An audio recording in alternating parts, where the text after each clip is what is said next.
The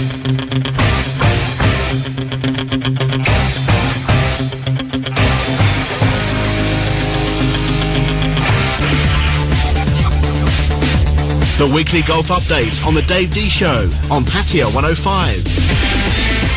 5 minutes past the hour, 4 o'clock. You're down here live in the 105 studio, and Ian is back in the studio. Welcome back. Thank you, Dave. Well, how are you, sir? Oh, very well. Very good week. Wonderful. Now we've just opened with Eye of the Tiger, a little bit of Survivor there, and we've done it for a purpose. Can you fill me in on that one? Absolutely. You've got to. You couldn't make this stuff up. I have to tell you. There in Abu Dhabi, there's Eye of the Tiger Woods, Robert Rocky Balboa. Fantastic golf on a fantastic course last weekend. Not so much a rumble in the jungle, more of a duel in the desert. Wonderful for the spectators on the course, and incredible viewing, of course, for everybody in the world. So it went along well, did it? Oh, fantastic. I mean, the first 2 days you got Tiger Woods, Rory McIlroy playing together, shot for shot, matching each other. Then, very interestingly, you had McIlroy really having a moment, forgetting that you can't brush your sand away from the ball unless you're on the green, and he wasn't quite on the green, he was on the fringe, so he brushed the sand away. Luke Donald, world number one, said, Rory, I don't think you can do that. Exactly. And it was, oh my God, yeah, absolutely, 2-shot penalty. Right. As it turned out, McIlroy came second in the tournament by 1 shot, so those 2 shots would have put him 1 shot in the lead. So, I mean, whatever, but very interesting. You had 2 holes in 1, Sergio Garcia and Graham McDowell, but sorry guys, no car on that occasion. Why is that? Why? I mean, because what wasn't you talking about par 3s, hole-in-ones? Exactly. I mean, usually, and if there's water, they have a car on a platform in a BMW or a Merc or something like that, sitting on a platform in the lake or whatever, with the hole around it, and that's the prize if you get a hole-in-one. So you have 2 holes in 1 here, but no car. Okay, sorry guys, exactly. Wrong hole for the cars, all right. Okay, what about Tiger? Well, he did play well. Extraordinary story. You know, he's 2 days with McIlroy. Rock comes really out of nowhere. Both 11 under going into the final round. Out of 63, I think it is, previous rounds of golf where Tiger has been in the lead or the joint lead, he's gone on to win 57 of those tournaments. This is Tiger, yeah? This is Tiger Woods. So, runaway favourite. Only it wasn't to be. Now, I mean, just to put him in right here, Rocky Balboa, as they call him, I mean, he's ranked somewhere like 100. No, he was 180 something. I think he's down now to about 55, which is very good for him, because if you're at the time that they set for the US Masters later in the year, if you're top 50, you go in. So that would be really amazing for him. I mean, you got to remember, this is a guy who 10 years ago was watching Tiger Woods at the golf academy, at the driving range where he works. Would you believe, good for Tiger, this one, actually, the Swingers Club. Oh, Tiger loves that one, yep. That. I mean, sounds like a bar in Pattaya, but it really is a driving range. Sign the disclaimer before you play here, Tiger. I tell you, Dave, you couldn't make this stuff up. You really couldn't. But there he was, kept his nerve, Robert Rock, and he's done it. He won. So Mr. Rock came out on top. He did. In fact, by 2 shots, Tiger came third, joint third, tied for third, and McIlroy was their second spot. Wow. And what about the over? Of course, we had the Farmers going on. Did, that was going on at the same time, wasn't it? Yeah, it was. Sorry, Farmers over there in San Diego. No comparison, and probably nobody watching. But what can I say? Do you think that was? I mean, like when you're on about the 2 that were on at the same time. I mean, it was that sort of. Did they know it was happening? You always had that. You have a European tour the same weekend as the PGA, as the American tour. Some players play in both, obviously not at the same time, but they're members of both tours, and they zip back and across to the States and back, and Europe and South Africa or whatever, sometimes for the Sunshine Tour. So a lot of the top players do spend half their time in the States and half their time in Europe and the Middle East. Backwards and forwards. A little birdie tells me this Rocky is not a bit of a man to be messed around with, because I believe at some point or another when he was playing, he actually told Tiger to shut up. Well, but Is that right? I think quiet, please. But yeah, basically, quiet, shut up. please. Yeah. Shut up. Well, no, what happened? He was on the 10th, and he was sort of bending down to Tiapi's ball and whatever. And a couple of marshals apparently in the background were on the cart path and with their golf shoes and making a bit of noise. Right. So he looks over and he sees these two, and he says, shush, quiet, please, please. So he tees his ball up and he's addressing the ball, getting his club ready and whatever. And he hears another noise. He doesn't look up. He assumes it's the same two marshals, so he goes, shut up, please, be quiet. And looks up, and there's Tiger Woods. So Tiger sort of looks at him, well, yeah, all right, fair enough. And afterwards, Robert Rock actually said, I felt very embarrassed about that. But on the other hand, why not? He won. He won. He won. He's got the right to say shut up, of course.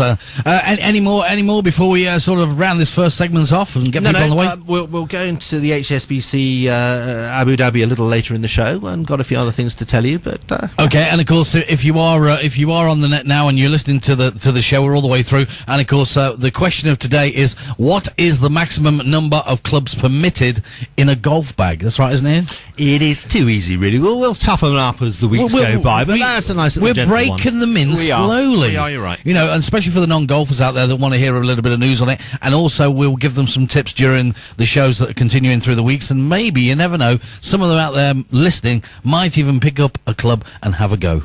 Well, I know somebody's going to.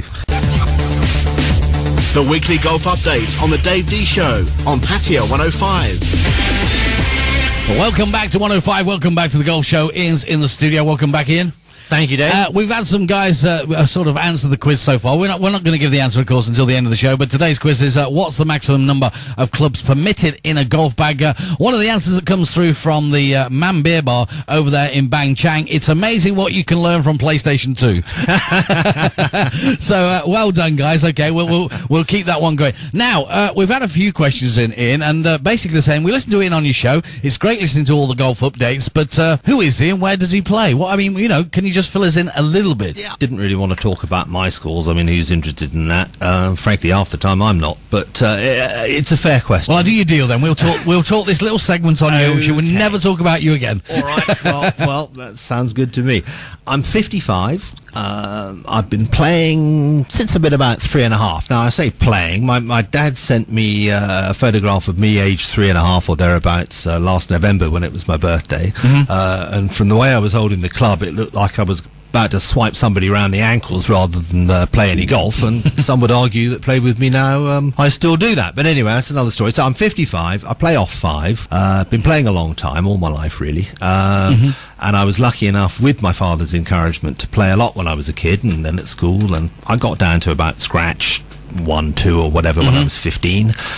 Stayed low single figures until get up and go to work, and after that I really played very little golf at all, the odd charity game or whatever around the world, because I worked all over the place. Came to Thailand 14 years ago. One of the reasons, I must confess, of which there were many, that my wife and I came over here from London, was for me to play golf on these 20 odd beautiful courses around Pattaya. And they are beautiful. Absolutely, and very reasonable, great condition. So I started the game again, and I got down to 5 about 18 months ago, although I think actually I'm right in saying that I haven't played to 5 since they gave me the 5 handicap. So anyway, there we are. I reckon I'm probably about 10 or 12. So you've been putting that on your cards at the moment. So you're down to around about a 12. Now, so where did you sort of play last Sunday? Because I know you was out there playing. So I was.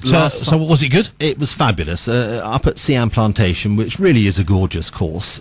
You could argue it's a little bit windy up there. It's quite exposed, top end of Siam Country Club Road, and you can see it by the Bira circuit as you go along Route 36 towards Rayong. A lot of Koreans there, a lot of Japanese. It's a busy course.